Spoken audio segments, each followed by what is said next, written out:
Welcome to The Last American Vagabond.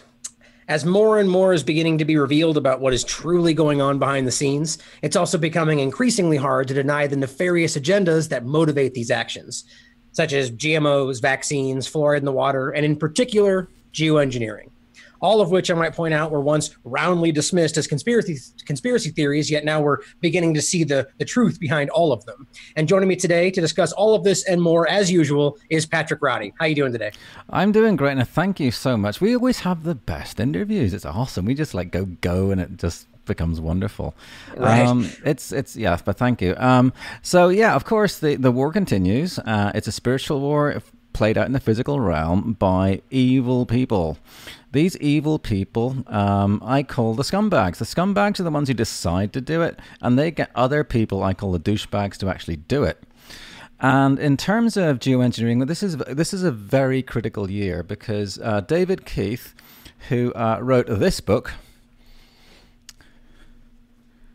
A Case for Climate Engineering, he, in Tucson, in maybe shortly, might even happen in weeks, he's doing this experiment in Tucson where he's going to be releasing crap into the sky from a balloon.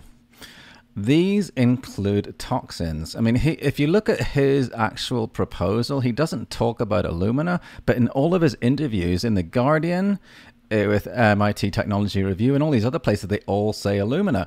Alumina is toxic. It is absolutely toxic. If you get enough alumina in your... If a brain cell reaches a certain level of alumina, first of all, it goes into diminished capacity, and then the body realizes this cell is messed up, and there's a thing called programmed cell death, called apoptosis, and it dies, and the body knows this is like something really jacked up about this, so we're not going to repair this thing, and it stays dead. If you have a stroke and it blows out part of your brain, your brain will actually recover. I mean, that's how people get their speech back and so on. With Alzheimer's, which is the #1 cause of death in the United Kingdom, it does not. So every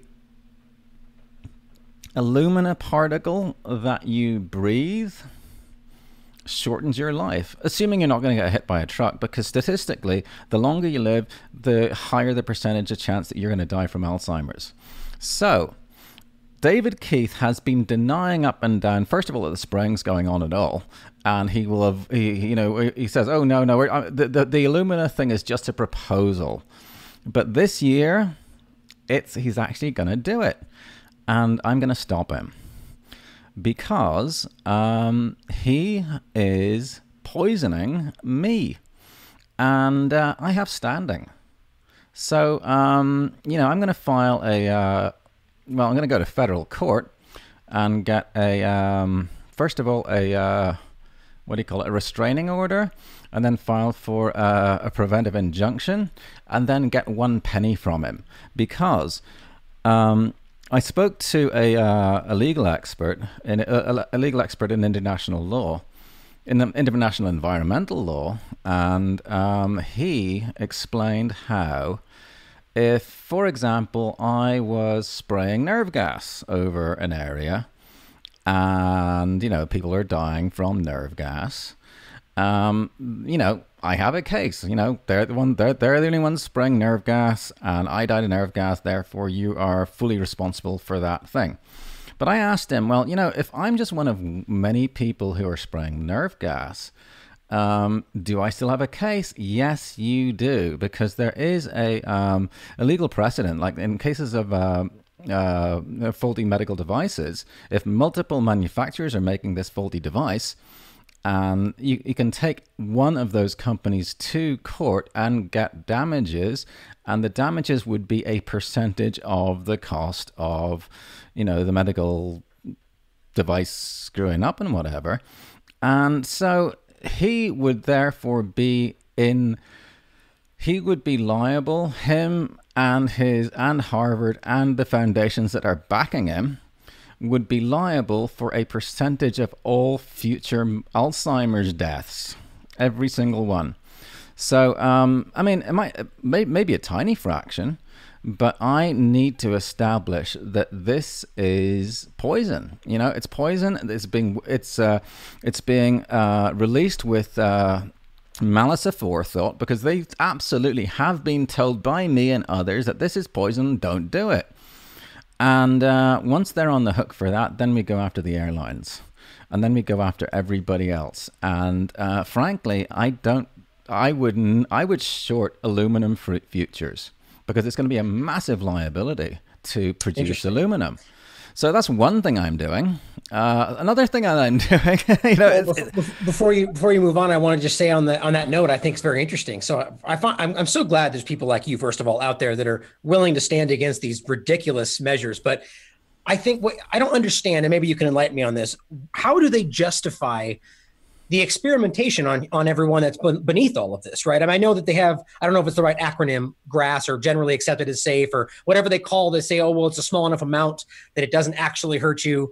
Yet we know that when it's combined with everything else, that it's just building up all across the board and everything that we're taking. But how do they justify that? How do they, you know, like I think of vaccines where even though we pretend they're safe today, there was a time where they were basically being experimented on humans and a lot of people died. So how do they justify that today? There is no justification. You know, natural law applies to everything. You know, if I cause you harm, I'm liable for it. That's it. You don't cause harm, and if you do, you're responsible for the harm you cause. That is the end.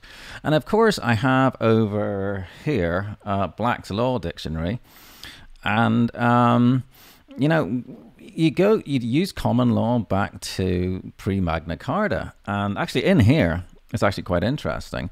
So basically, okay, imagine you're going to die from Alzheimer's eventually. Statistically, you know, you got a good chance of it, especially these days. And one molecule increase, you know, brings forward your either diagnosis or death by, you know, a picosecond. You are shortening somebody's life. That is murder. Shortening somebody's life is murder. I mean, you can shorten their life by shooting them, you know, in the street, and that cuts off the end of their life. But if someone's about to die and then you shoot them, you're still a murderer. So, and when you use poison, actually the definition, I looked up murder in Black's Law. Poison is always murder one. So that's definitely a tort. You know, you can't avoid that. But here's how it works. You know, the scumbags and the douchebags. The scumbags are the ones who decide to do it. The douchebags are the ones who do it. And the scumbags know how universal law, natural law, God's law, universal law works. And they lie to themselves because they are liars. You know, they lie to everybody. They lie to their minions. And they believe somehow they absolve themselves from the consequences of an action that they dreamt into being and got someone else to do.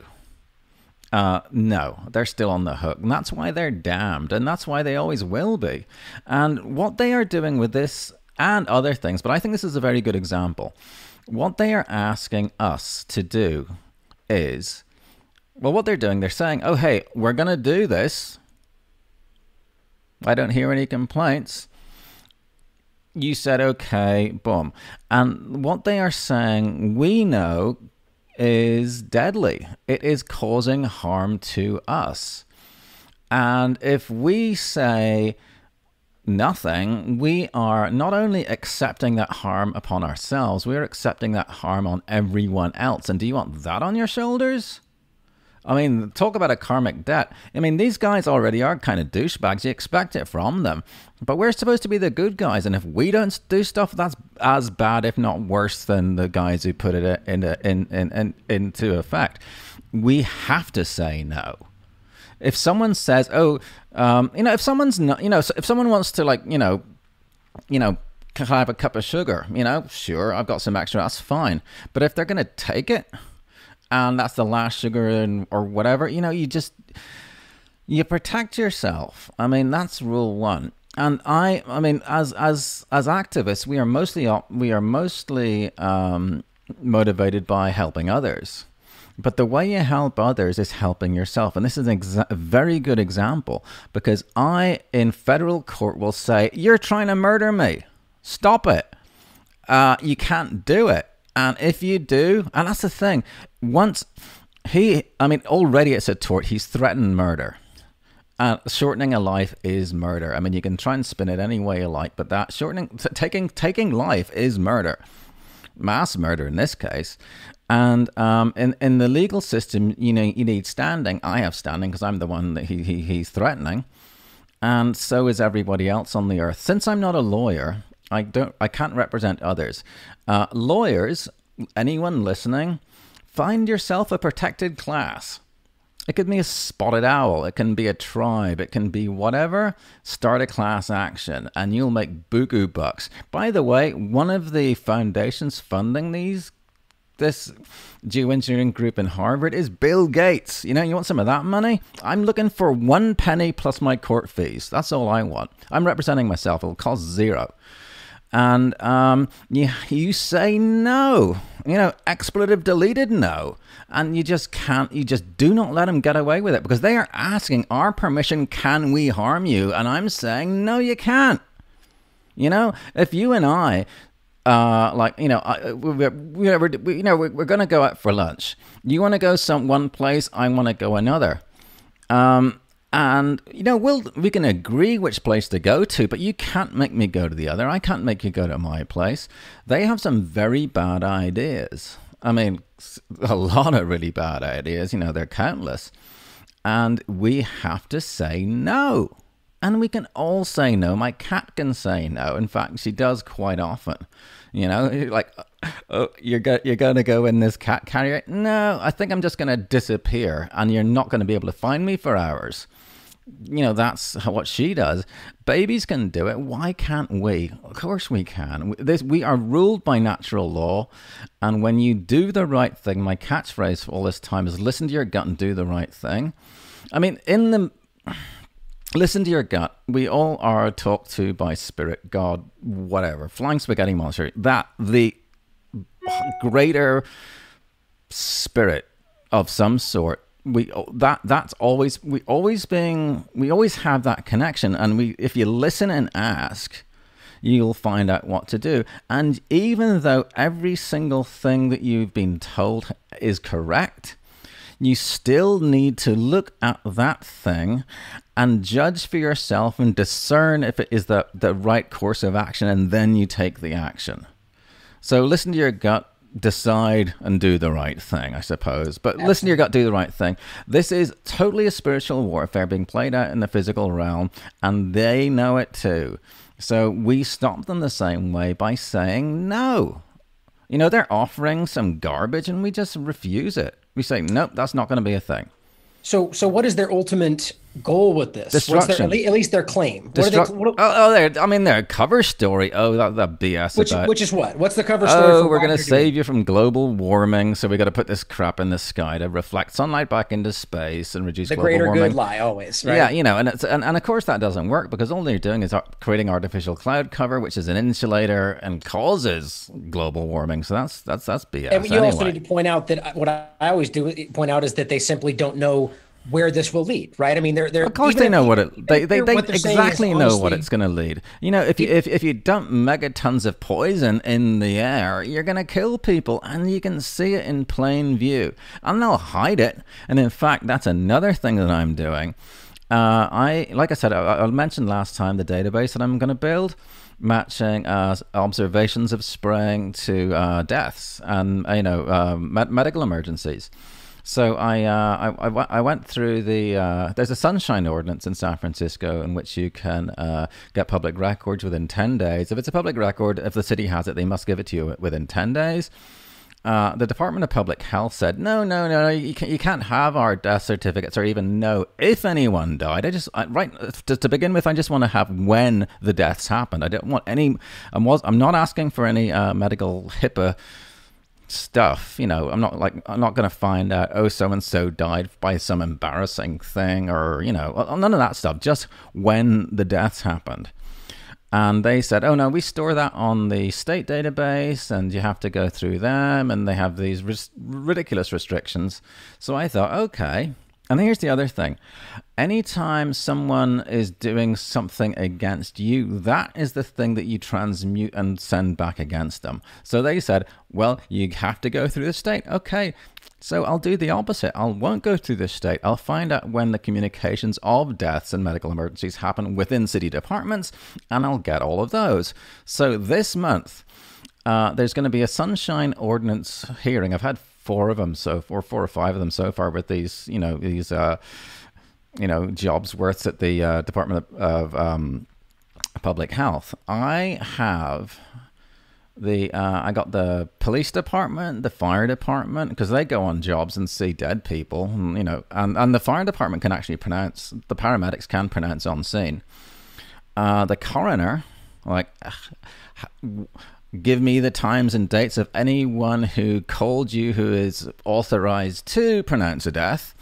And from the 911 system, I've asked for every time somebody has called saying there's a medical emergency, they think someone has died, and also calls from first responders back into dispatch saying there's a dead guy here, or I'm a doctor and this is an officially dead guy.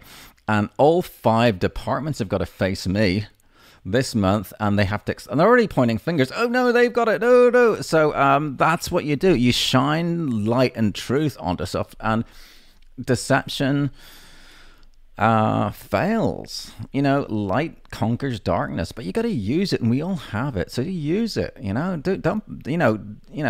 Don't put up with BS. Just say no. Nancy Reagan was right on that one. So I've been actually really looking forward to this study. We've talked about it in the past. This is going to be awesome, and it's going to be free and open. Sorry, it's really going to give us some insight into the correlation between all of it. And it's going to give us one more thing to be able to present and say, this is not just some hypothetical theory. Like, this is actually happening, right? I mean, we could also talk about because like you said earlier, they're spraying the aluminum in the air, and it might be they're claiming it's the first time, but many may not be familiar with your work and the fact that you've been taking samples of the rainwater in San Francisco for a very long time, right? Can you go into that a little bit and tell them what you find and all that? Well, actually, yeah. In fact, it's raining now, and I watch the forecast, and anytime it's actually forecast, I'll put clean glass, high-sided glass bowls, right up there. I'm on the 6th floor, on the top floor, on the roof there, and I collect the beginning part of the rain, and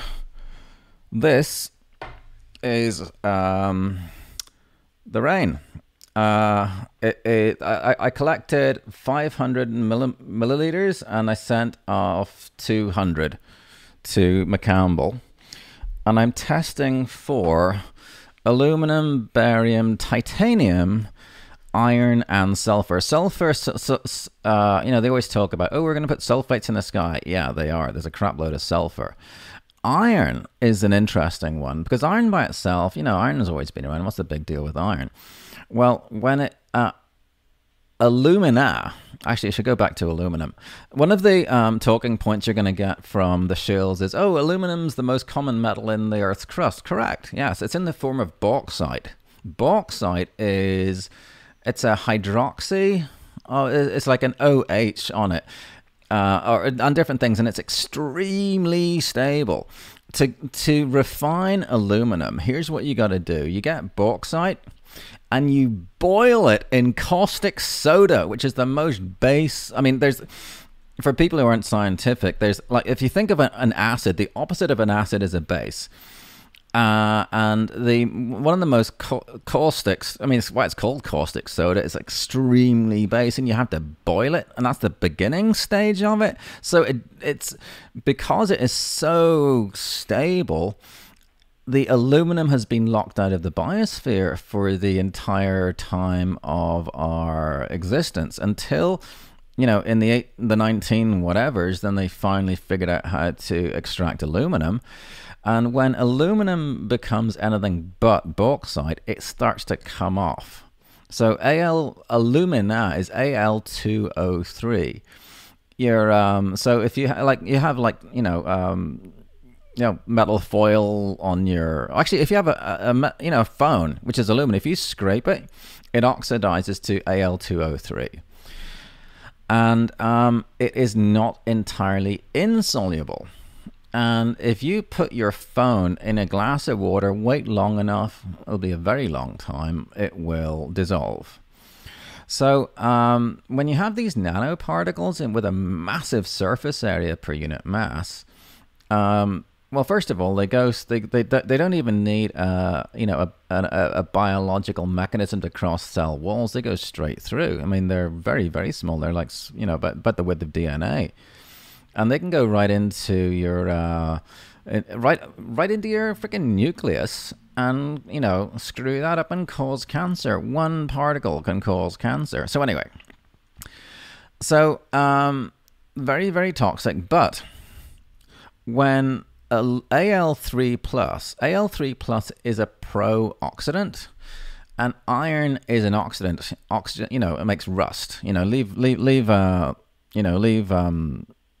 metal around, it gets rusty. So pro-oxidant, oxidant. Together, they multiply the oxidative stress on your neurons by a factor of 10. So this douche nozzle, David Keith, who is, he in his little red book, enough said about that. He talks about, we can put these little particles in the sky with it'll be alumina, a layer. So the top layer is alumina, then aluminum, and then underneath a disk of barium titanate, and under that magnetite. Magnetite is iron oxide. And iron oxide. So I've been looking for iron, and also like about a year or so ago, they did a study finding magnetite nanoparticles in people's lungs in Mexico and Manchester, and they said, oh, this is from cars. Yeah, okay. They want us to believe, because a nanoparticle, to create a nanoparticle, you got to get something into gas phase, and when it condenses, it comes into these little tiny little things. Anything else will be big chunks or whatever. To do that, you have to boil iron, and you can't even melt iron with gasoline, let alone boil it. So that's absolute BS. And and that's the thing. If you look at all of these papers, if you look at their data, you can see, whoa, what the hell? And of course, in their summary, they'll say, oh yeah, this is from brake pads or whatever. But the facts are still in there. So I've been looking for iron, and there's a crap load in all my rain samples. It was one of the highest things. It's much, much more than aluminum, and sulfur's up in the hundreds too. And, and I fully expect when this next result comes back, all of my tests have been positive for all of these things pretty much. There's been a couple of times when it's been very low. But the other thing people say is, oh, yeah, it's you screwed up in handling it, there's a contamination and all that kind of stuff. Well, I've been doing the same exact thing for years now, and there's massive variation in all of these different metals independently.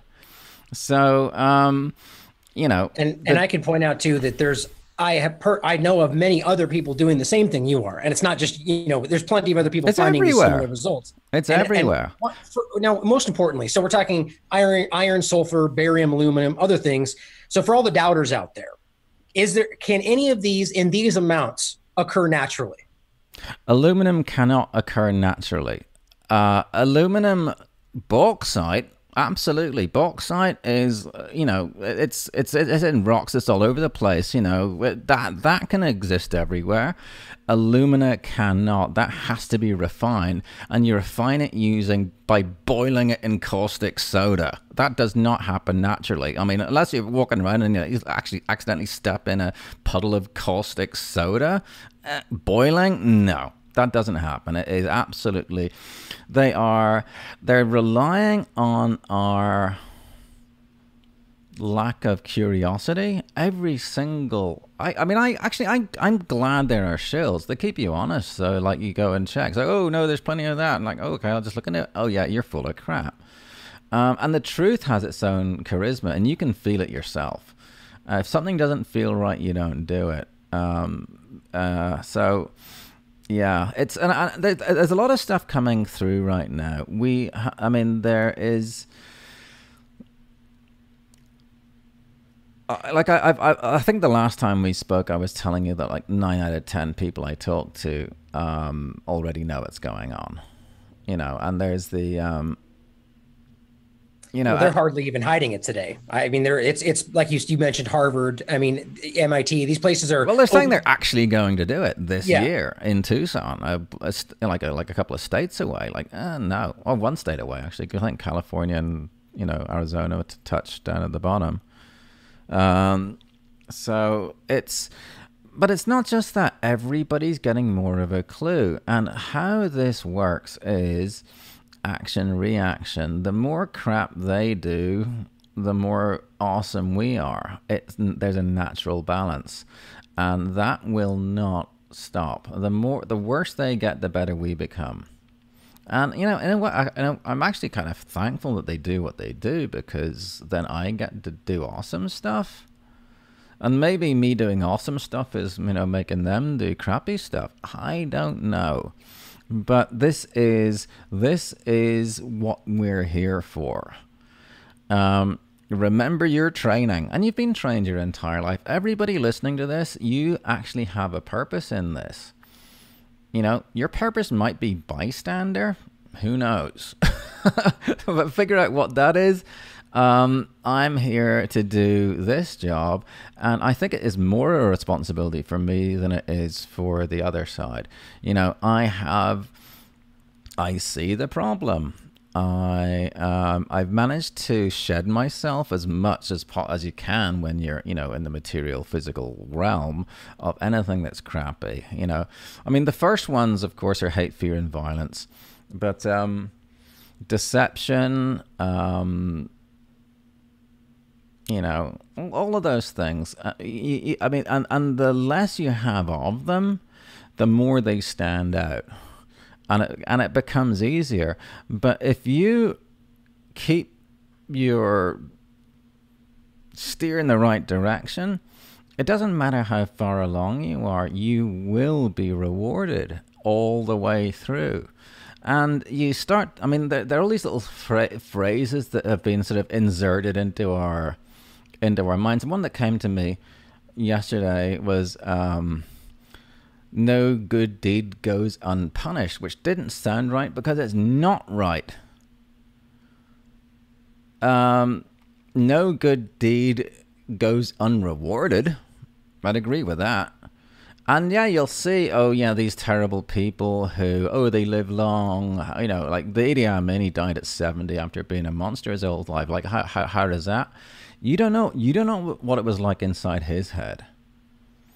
And conversely, you'll see someone who looks like, everything's gone wrong for them, but, people in like what others would see as abject poverty are some of the happiest people there are. Frankly, if I was given giant riches, like that, frankly, would be a burden.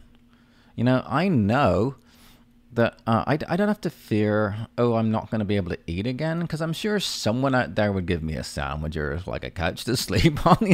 It's okay. And here's the other thing. So math is everything. You can explain everything with math. So I've said before, it goes from love to not love. That can be expressed as 1 to 0, creation, destruction. And of course, everything in between those 2 points can be explained in a long enough string. And we have the strings that we have include things like pi, which is infinite. So you can explain everything mathematically. And really, if we were to, duality is an important thing. You have to recognize you start off by figuring out which direction you want. You recognize, like, that's no good, I'd rather go that way, and you learn about all of this stuff. But the further you go, the further away you get from the other side. And to understand the other side, the simple thing to do is understand yourself and think of the same exact action with opposite intent. And that's how you can understand the other side. Right. But Well, if they weren't doing crappy things, like for example, if I said, oh, I want like if I just said, like, if I got my goal of puppies and ice cream, like, yay, just puppies and ice cream, and they, replicated like black goo, and then we were under like 1,000 miles of puppies and ice cream, that would be a bad thing. We do need the people who turn ones into zeros. If they come too far into our side, that becomes a problem, and then you counteract it. But they cannot do anything without our agreement. Yeah, it goes in. I definitely agree. I think for some people it's a little abstract, but I definitely think that you're hitting the nail on the head. But I often think, kind of going back to the idea of the happiness aspect in people today, I think that a lot of these people we're discussing are sociopathic to some degree. Absolutely, of course, because empathy is related to love, as is forgiveness and mercy and all that sort of stuff. So the further away you get from that, you lack it. So of course they have lack of empathy, and they have opposite intent. You wouldn't expect otherwise. They're doing their job, we're doing ours. Well, the point more so is that they fail to even consider to strive for happiness, right? So we're always, we're talking about happiness in this regard, and I think that that's something that it's about power, money, control, those things they can understand. Well, the thing is that the reason they go for power and money is because they are in the side of fear. And the further into fear you are, it's not that they can just generate fear and send it our direction. They're terrified. And if the only logical explanation for someone who wants to have all the money in the world or all the armies and is because they're terrified of somebody like taking it from him, and he'll end up, I'll be this sort of destitute person living in a ditch. But he might even find it's actually kind of comfy in a ditch with like the squirrels and stuff coming to play with him and stuff. And it's very alien, just as like the desire for crappiness is alien to us. The desire for awesomeness is alien to them, and it's sort of they're sort of blinded by the light. They can't understand it even, and they want nothing. They want to stay where they were. And if you look at the Fibonacci sequence, and that is the sequence where each number in the series is the sum of the previous two. It goes 0, 1, 1, 2, 3, 5, 8, and so on.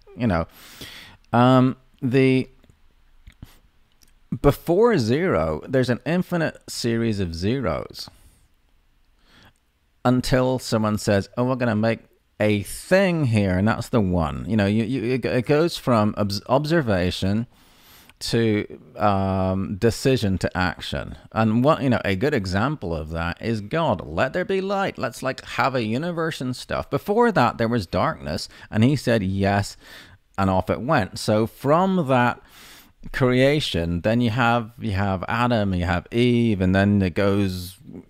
It's an allegory, and then it just grows out into humanity as we have now, and the darkness is comfortable and familiar with darkness. I wouldn't say they enjoy it, because joy, you got to parse down all your words. Joy is something we have. What they have is something different. It's the opposite of joy, but that's where they, by inertia, feel most comfortable. We feel most comfortable like, puppies and ice cream and playing frisbee and stuff. And this balance has always been around. And what is happening right now, as darkness comes more into light, because there's more of it, it activates us, and we do what we naturally do, which is be stubborn, be the child who doesn't want to get in the car seat. Just say no, because if we don't agree with them, their thing doesn't happen. Because if the shoe's on the other foot, and we say, okay, all you demons and stuff, I want you to play patty cake and play peekaboo or whatever, or listen to schmaltzy love songs and have daisy chains and stuff. They're gonna say, hell no, we don't want to do that. So that doesn't happen. They are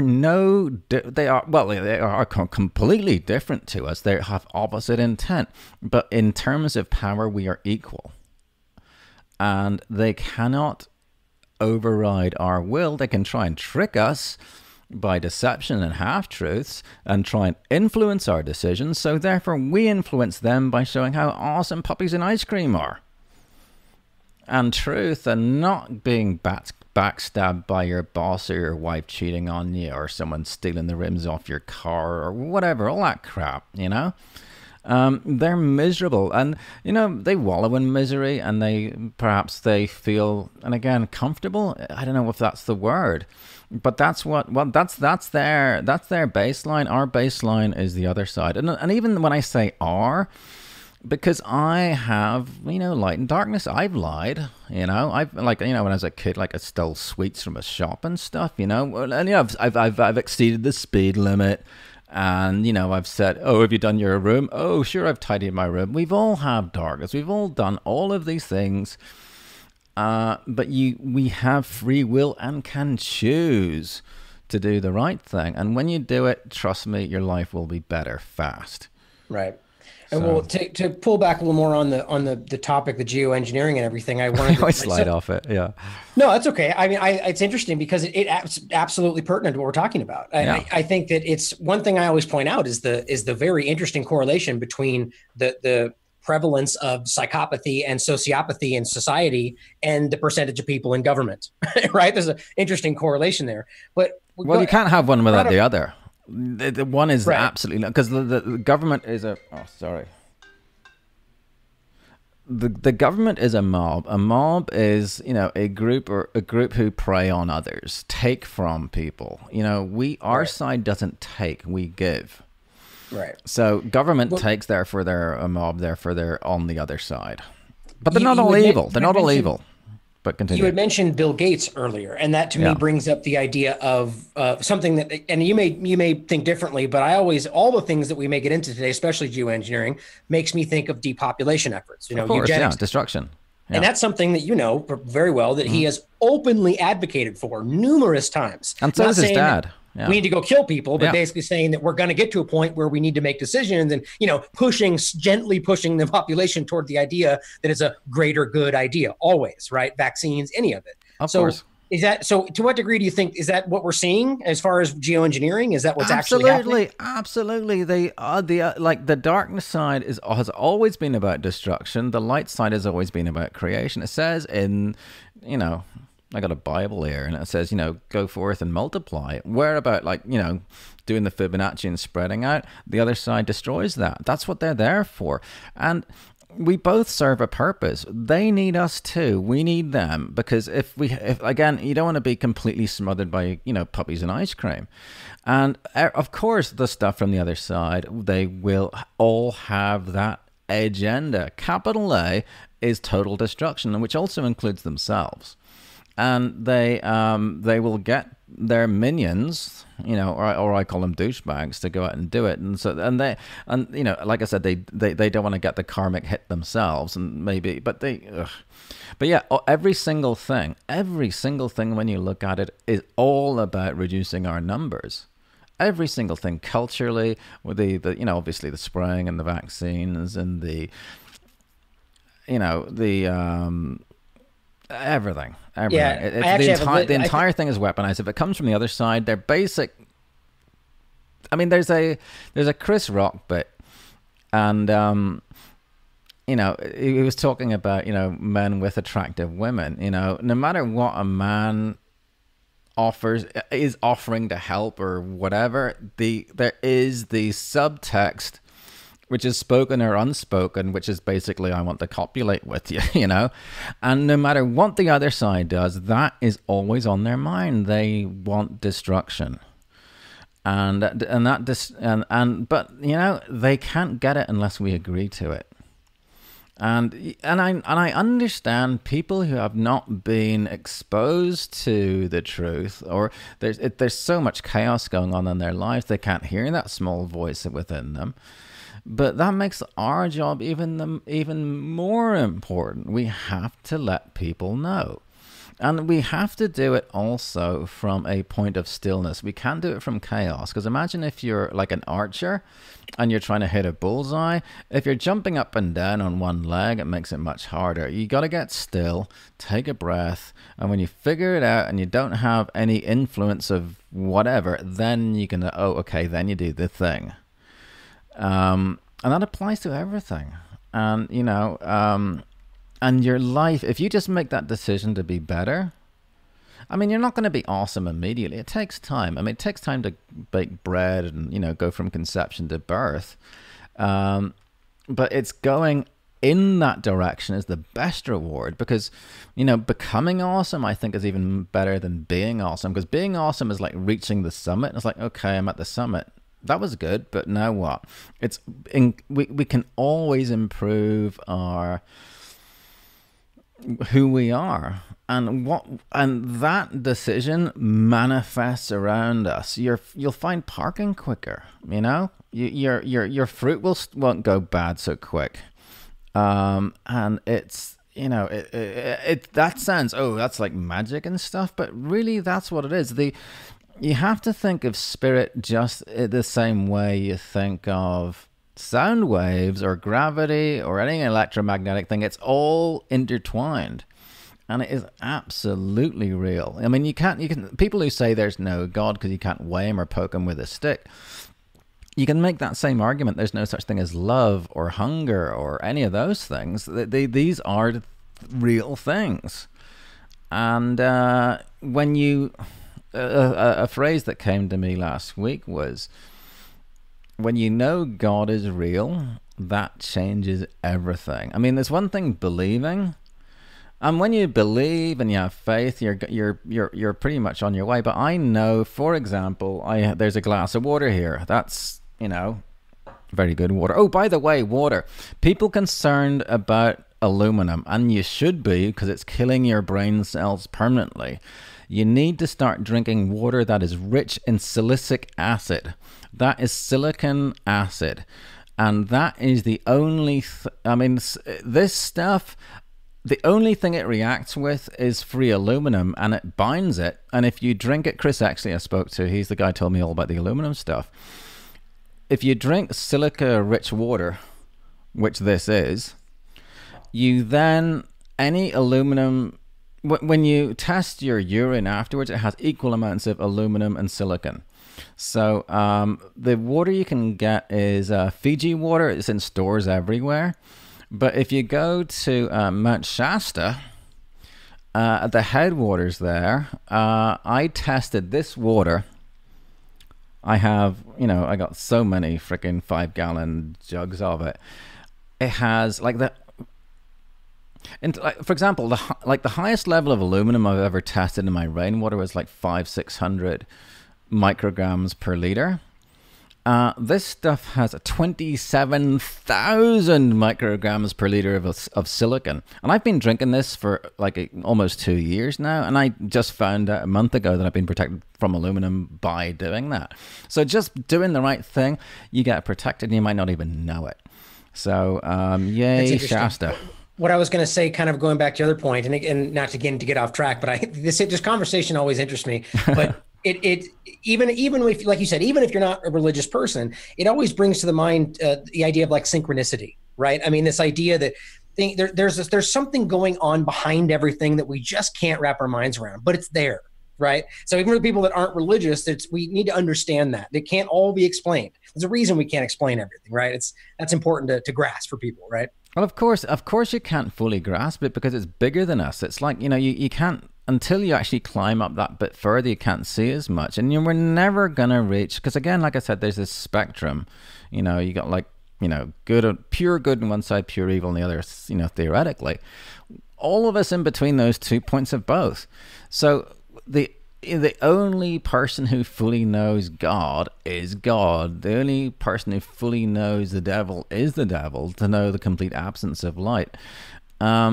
But that light and dark can be in similar places, but they never mix completely. Light cannot be tainted by darkness. They are two discrete things. And because of that, you can go into darkness and find whatever light there is there and nourish it and grow it, and you cannot be touched by the darkness. I mean, that's going into the, you know, the lion's den a little bit, but, you know, people say, do not look into the abyss because the abyss will become you. Frankly, if you look at it this way, any action that is good that is done on this side illuminates all the way pretty much to the devil himself. They can feel it all the way back there, and we can feel the darkness from it is, we are this in this spectrum, and maybe that spectrum is this one, we are all one thing. But everything that you do that is good has infinite effect. I mean, you know, the butterfly effect thing. But, you know, again, you're looking at it mathematically, you know. If there's, you know, a bunch of ping pong balls and you add one ping pong ball, there's more ping pong balls, period. And, you know, the effect, you know, very, very far away from that may not seem, you know, a drop in the ocean is still an increase. So it's also interesting to think of it in the light that you put that ping pong ball in, and it drastically changes where everything else ends up because it's hitting other things. Absolutely, it's a new thing, and we can create. You know, I made some hot chocolate earlier today, and before that hot chocolate was made, that wasn't a thing. I mean, it's not a thing anymore because I drank it, and that's part of me. But you know, we can create. You can also destroy. And we both, and throughout our lives, because we're halfway between the two, we do differing amounts of either. But the creation side, we should keep doing. And although there is a need for destruction, we don't have to worry about that because the scumbags and the douchebags are already doing it. So you don't have to they're taking care of that. We do our part, and that's just bringing light. And light comes in many forms. You know, truth is light, love is light, forgiveness, mercy. You know, I just call, you know, my shorthand is puppies and ice cream. Having like a huge happy family, you know, all of these things, and just doing what's right, and helping people, and you know, and listening to your gut. And of course, like if you find someone who at first glance seems that they need help, but they're there to rip you off, you know, it's like, yeah, no, sorry, pal. You know, you're on your own here. And by the way, I'm going to warn everyone else that you're trying to screw people. You've stopped bad things happening. You do not let, first of all, it's almost like, I think the Isaac Asimov had the 3 rules of robotics. First of all, like, it was like, do not cause harm to humans, and do not by inaction let harm come to them. And there was a third one, just basically the golden rule. And you cannot apply the golden rule if you leave yourself out of the golden rule. You have to make sure that you're okay. You have to make sure that you are able to do good. Like if I thought, okay, there are people who are hungry, I'm going to give all my food to people who don't have enough and starve. No, that's stupid. You don't harm yourself either. And that's, I think, maybe that's why suicide is considered a great sin. But, you know, I'm finding it's all sort of coming together is, you know, the unified field theory that physicists have been looking for all this time all comes back to the golden rule and universal natural law. It's quite simple. Don't be a dick. You know? Right. I also think that what we do, you know, the fact that we're willing to put ourselves closer to that darkness to accomplish this good. You need to understand it. It basically, in a lot of ways, draws these people over. And it brings to my mind one of the things I wanted to kind of ask you, and maybe any follow-up on this, is you had a very famous interview. One of the things that actually drew my attention to you a long time ago was with the Saudi princess and how she's awesome. Admitted to all this stuff that was going on. And I thought that was groundbreaking. And first, have you had any follow-up with her about all that? And I just find that to be a very revealing interview that anybody out there should go look at, because I think that's a perfect example, right, of someone that's to some degree involved or at least aware of these things and you know, cross that gap to come to you and reveal it, you know? Well, there are good people who do good things. She's a good person who did a good thing. She doesn't have to come on like on reruns and like keep saying the same thing over and over. She's done the good thing. The interview that I had with, like, actually I went to, I'm not sure if I talked about it that last time, you know, I went to a talk with Michael Mann, who is the guy who came up with that hockey stick graph which Al Gore used to sell us on global warming. And he actually had the courage to condemn the proposal of geoengineering. He said, this is a very bad idea. And bravo for him doing that. And if I actually wanted, if I had some drive to get him to come out and be more explicit and say, okay, yes, it's going on and these people are doing it, and it's, and they know, that would put him in great harm. He has done enough. He is eternally blessed. All of his sins have been forgiven because he did the right thing. And, I've done crappy things, and hopefully, most of those, I don't know if I've managed to clear them all, because I've done some crap things over my life. And that's the forgiveness. And when the Lord's Prayer really makes sense. Just if you say it to yourself, it makes sense. And that's, we have to, so anyway, back to Princess Basma. She hasn't said more about it, but she doesn't need to. She's already done the good thing. Well, if you just rehash that for people that may not be aware, I'll definitely include the link in the article. Yeah. So I went to Turkey because there was this security conference, and they had this panel discussion on geoengineering, and unlike every other panel discussion I've seen, they were talking about actual implementation, like as if it was as not just being theoretical. And Michael Murphy was there, and there was other activists, and we were all just saying, yeah, this is messed up. And they also had some people who from the other side, but it was wonderful. And this princess, who was like the VIP of the entire conference, in the main hall, she had the front and center thing. She's the eldest daughter of King Saud of Saudi Arabia. She's a heavy hitter, and of course, yeah, there's lots of daughters, because it's a Saudi family, and you'd imagine that, but she's this good woman, and she knows right from wrong, and she's doing right. And the next day, I asked if we could have an interview, and I just sat down and like, sure, let's do it right here. And I just filmed it with my camcorder by my side, and boom, that came out. Like, whoa, awesome. And by the way, awesomeness happens a lot when you're on the right path. You get perfect everything. I mean, like when you mentioned serendipity, I've become accustomed to it. I don't take it for granted. It's always, whoa, that was awesome. But it happens more and more. What she said, she was explicit. Yeah, it's going on. It's killing people. And the people behind it are dark as dark. And, I would recommend people have a listen. She certainly touched on depopulation, right? Of course, that's what, and she knows. I mean, we know as well. But for her to say that took such courage, because she knew the right thing. Like, and the thing is, that's what we have to do. We have to. I mean, courage.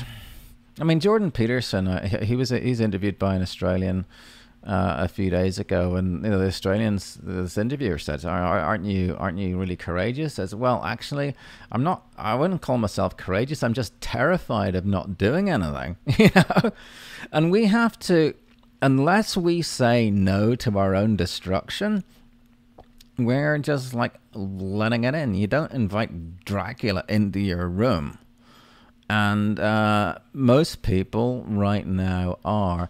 And I think really what I need to be concentrating on, I mean, I've been banging on and on about this whole spirit thing, but I need to get people to get to the point where they feel the confidence in the protection of God's love, or whatever, fill in the blank, that they can say no. And not just sort of like, no, but like, no. I mean, there's a difference, no with a question mark. No, it's no with a full stop afterwards. And people are being intimidated because they think, oh, if I don't speak up. And here's the other thing. The way the other side look at us, they have the deepest contempt for the people in the middle who are easily led, who are given the information and do nothing. We collectively have been told by David Keith that I am going to poison the entire planet. Does anyone have a problem with that? Well, I do. But, you know, and the thing is, there's so many more of us. And we are here for a purpose. I mean, I know exactly what my purpose is, and I'm doing it. I know, and you'll find that I mean, you have yours, and everyone else has theirs, and I find myself using biblical terms, but it really is a blessing having a purpose and the ability to actually fulfill it. And then, yay, you know. Well, if I could say one thing, I would say I do absolutely agree with you. I think that it's important that I think more people are beginning to see this, and we need to, you know, charge people up to be able to say no to these things. But one thing I said today in my show, I more than ever, we're seeing a degree of intense social engineering, programming, conditioning, to where people are, it's not only that they're ignoring the truth because it's more comfortable to them, it's that they literally believe what they're being manufactured to this reality, right? So it's hard because it's like I compared it to a cult today, where these people are so religiously believing in what they're told that how hard is it to pull someone out of a cult, right? These people are lost in this idea. So it's like we've now not only have to show them the reality and that they can say no, but make them realize that they're trapped in something false, like this idea of the greater good analogy, right? Where, we're fighting global warming or depopulation for the survival of humanity. As much as there may be a modicum of truth to these things, we're talking about killing people, right, at the basis level here. So I think that's the hardest thing to overcome, is right, to get these people to come over and, you know, relinquish this idea of this the manipulation they're wrapped up in. It's next to impossible, but that's what we do, right? We can't just stop. So it's kind of a balance of both today. I think they recognize what we're talking about, that they're beginning to wake up. And I think this is like the countermeasure to pull them right back into the manipulation. You know what I mean? Well, it's not impossible because I was there myself. I'm from a academic family, I'm middle class, I went to good schools, and I was basically being trained into the officer managerial priest class myself. And, you know, in studying geography, I said, oh, look, there's too many brown people, you know. And then, of course, I got the cultural stuff, like looking, that's soppy, or, getting married. If you get married, then, you know, for some reason you'll have less sex or something. And had I not been poisoned culturally, I would have started a family at 20 something. I would have, when I found the right girls, I was like cling on to her and make it happen, as people have done all the way through. And I, like most of Western Europe, are childless now. And I was there. You know, I believed, there's too many people. I once believed in global warming. I believed that stuff. And it's important for me to have done that. I mean, it's...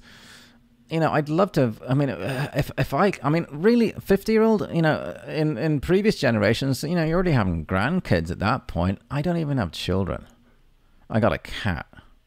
But so it does, and it was a process, but once you realize, hang on, there's something not quite right about it, and when you start, you'll hear like a little, hang on, and you need to somehow, you don't have to you're not going to get them to do a 180.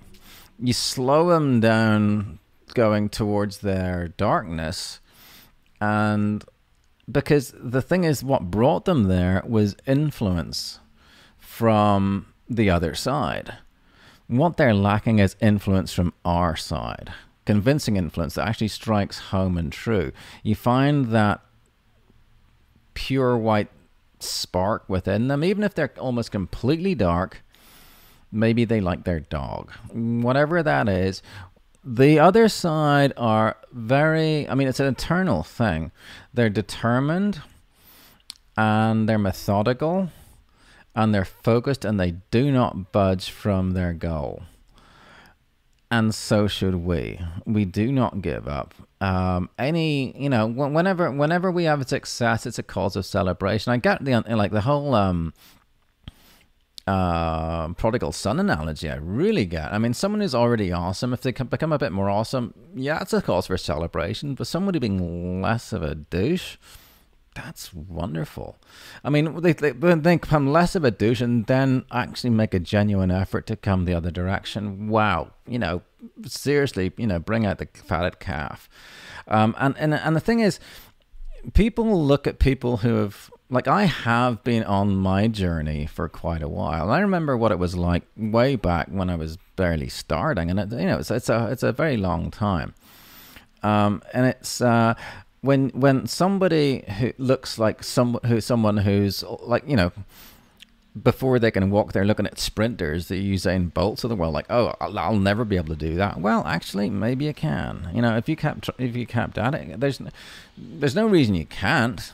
Well, maybe there is, but but that general thing, you can do these things, and nothing is impossible. First of all, you need to still yourself. You have to have a good look around and be sensitive to all the influences on you. Did you do that because you felt pressured? Why did you feel pressured? And just try to, I like pulling things apart and trying to figure out the constituent parts of them. But don't do things when you're being pressured into it. Time pressure, money pressure, anything to do with chaos or someone's yelling or you're emotional, all sort of things. Be still. Be still. Try to be still at least. And then be sure what the thing to do is, and then do it. And it might be just a simple thing of, like, if somebody, there's a cashier who gives you too much change, it's like, oh wait, you gave me a quarter too much, here's a quarter back.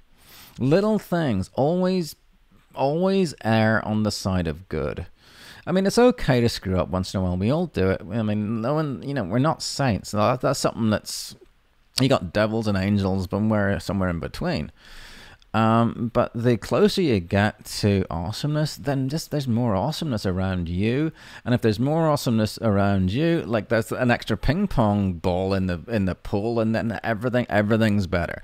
Because meantime, there are people who are getting rid of ping pong balls on the other side.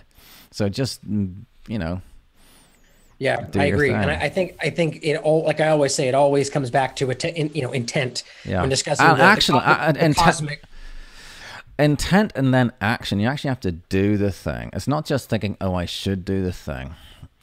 So that's something I realized recently. Yeah, no, you're definitely right. All I was going to say is just I think intent is a point that is important to discuss. And what I was going to say in discussing the cosmic ping pong table of ping pong balls we're discussing, it's like someone going in and just smacking all the balls out of the way, or adding it to the cosmic flow of the table. Right? There's a big difference there for the different kinds of people. Well, one thing to kind of finish today, we've talked a lot about the geoengineering and the intent behind it and all the different things. But one thing that I think is important to tie into this, and I've always argued that these things are intensely connected, as I'm sure you agree, when we're discussing, whether it's GMOs, vaccines, fluoride in the water. What is your position on all of these things and kind of how they relate to the greater agenda involving geoengineering, not just on their own, but because I personally think they definitely connect, whether we're discussing, aluminum fluoride and how it calcifies the pineal gland, or these different combinations. So what are your thoughts on those things, any one of them in regard to geoengineering and how they combine? They're all means of destruction. Wars, financial collapse, breaking up families, poisons of all forms, 90% of what's on TV. It's all the goal is, the capital A agenda is destruction of life, destruction of goodness, destruction of love, destruction of empathy, destruction of care. Bohemian Grove cremation of care that they have every summer, like about 100 miles north of here. they are the enemy of all good. So, and really, when you get back to the mathematical thing, if love is 1 and a lack of love is a 0, they want more zeros, we want more ones. And everything, and geoengineering kills people. That goes from people being a one person to a not one person, a person to a non-person. Killing brain cells through every freaking thing that they have.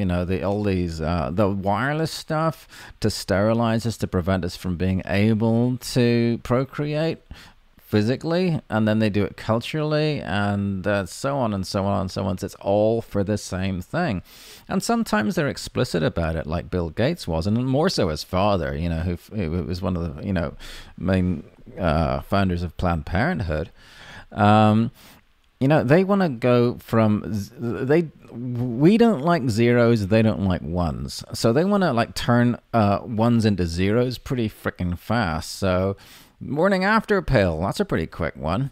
Or they'll just the euthanasia all over the place, the terrorism, the wars, the drugs that cause suicide. It's all the same thing. It's very freaking simple. Destruction of love, and love is the one. They're the zero. Although of the whole, you can call the whole a 1, but maybe the 1 can't. Whatever. They're again though. If you I spent the first part of my the downloads really, as I was learning this stuff, but concentrating on how to be more awesome. What is more awesome? What are the characteristics of awesome things? Do those things have more of that?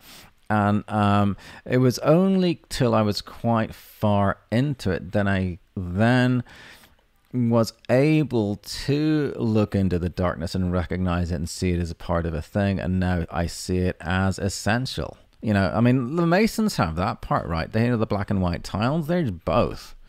And we cannot ignore it. And we do not want to, just because we're not about destruction. We're not even about destruction of zeros. Well, we kind of are, but we create something. But if it can't be all one-sided, if it was all awesome, that would be disastrous too. Yeah, I think a large part of it too is as well, whether we're talking about depopulation or all these different things, is simply just weakening and making people more feeble in general. I just saw an interesting study about vaccines in general in regard to the immune system, and how they perfectly correlated between the 80s and the 90s with the rise of vaccines, the ridiculous rise, to infancy, as opposed to when they're children, the 5-in-1 vaccines, and how that perfectly correlates with the absurd and unprecedented increase in allergies. Right. So all of a sudden these kids are deathly allergic to peanuts, and just out of nowhere, it rose in a decade. Right. And so that was never a thing. I never remember anyone having a peanut allergy when I was a kid. But I'll tell you, here's another graph. I have Alzheimer's data from CDC. I dug around and I got back to 1979, and I just mapped it out on a graph. It pretty much started. Well, the first reports were in 79. There was 800 deaths nationally in the US, and the most recent numbers for 2016 are 160,000. But it went up slowly. Hang on, I'm trying. If here's 1979, here's present. It went there, and then in the early mid 90s, it went up like that, and a few years ago, it went up even steeper. And I'd heard, anecdotally that people had started seeing the spraying really ramp up in the 90s. So I on my Facebook page, I said, hey, when did you first notice when it happened? And I have a graph that also matches those two things together. You see the ramp up in the 90s. We can do things with math. Math's used against us, we use it against them, hence also my my database and all that kind of stuff. So yeah, and absolutely. And it's not just obviously the spraying. There's aluminum in vaccines. You know, there's aluminum in steaks. Why they put it in steaks? It's in salt. They put it everywhere. They are poisoning us deliberately. They of course know it's toxic. They've known it's carcinogenic since the 1800s. Well, no, the 19th century, I should say. And in fact, the other thing that was interesting was when I was talking to Chris Exley, the first papers, the majority of the literature in the early 20th century about aluminum was talking about its carcinogenic effects. And so, yeah, they know it's poisonous, and and of course they'll give us a cover story, you know, because they want us to go along with it and accept it. And if we are on the truth side slack on our duty and responsibility to make our voices heard and influence people back towards awesomeness by just showing by example, hey, the puppies and ice cream are awesome, you know. And you know, like shortening your life, you know, you might think your life sucks, but like if you were to die 5 minutes earlier and then your daughter wasn't able to like say goodbye, you know, that's a net loss. And you know, and if unless you say no, they in their legalistic way say, yeah, you agreed to it. So absolutely. Don't. Yeah, I think, you know, and just to finish us off here, I think, you know, we have to begin to recognize where even if their claims are true that the small amounts aren't harmful or whatever, all of it together does something to us, whether you're talking glyphosate or aluminum or fluoride, all of it together. And it just has to stand out to us, and we have to begin to recognize this. And truly, like you said, you know, fight for the light side of what we're trying to do and draw people over. Yeah. You know, I always appreciate our conversations, Patrick, and I think we always get into some, you know, such interesting things that really touch the heart of what this is all for. You know, and I think what we should do is I'm very interested in where you're going with your research, and not just the data sheet, but as well as what you're going to do with this gentleman's book and stop. I want to hear what happens with if you're able to stop it and all this. So we should definitely touch base in a few months and kind of gather this up and you know, have another great conversation. Oh, absolutely. Absolutely. Oh, by the way, a couple of things. On the 24th of this month, I'm speaking in Marin at the College of Marin, Kentfield campus. And Alana Freeland's going to be there as well. And May 12th, I'm at the Tucson Chemtrails Summit, which is where David Keith is going to do his shenanigans. So there should be some. If you go to stopsprayingus.com, I'll keep people updated on this stuff as and when it happens. And by the way, I also have proof that they are actually spraying aluminum in the stratosphere. I have papers on that now. So that discussion's over as well. So, well, I'll definitely leave all of that in the show notes. So make sure you send me all that information, and I'll be sure and leave that in for everyone to check out. Will do. Anything else you want to leave for the audience before we take off? A cooking tip. I mentioned hot chocolate. If you want to make awesome hot chocolate, get really good milk, non-homogenized, 2/3 milk, 1/3 cream, and a couple of pieces of really good chocolate. Melt that in it. Boom, you have phenomenal hot chocolate. Cooking tip. Well, fantastic. I'll certainly try that. Well, as always, everybody out there, you stay vigilant. We'll see you next time. All right. Bye for now.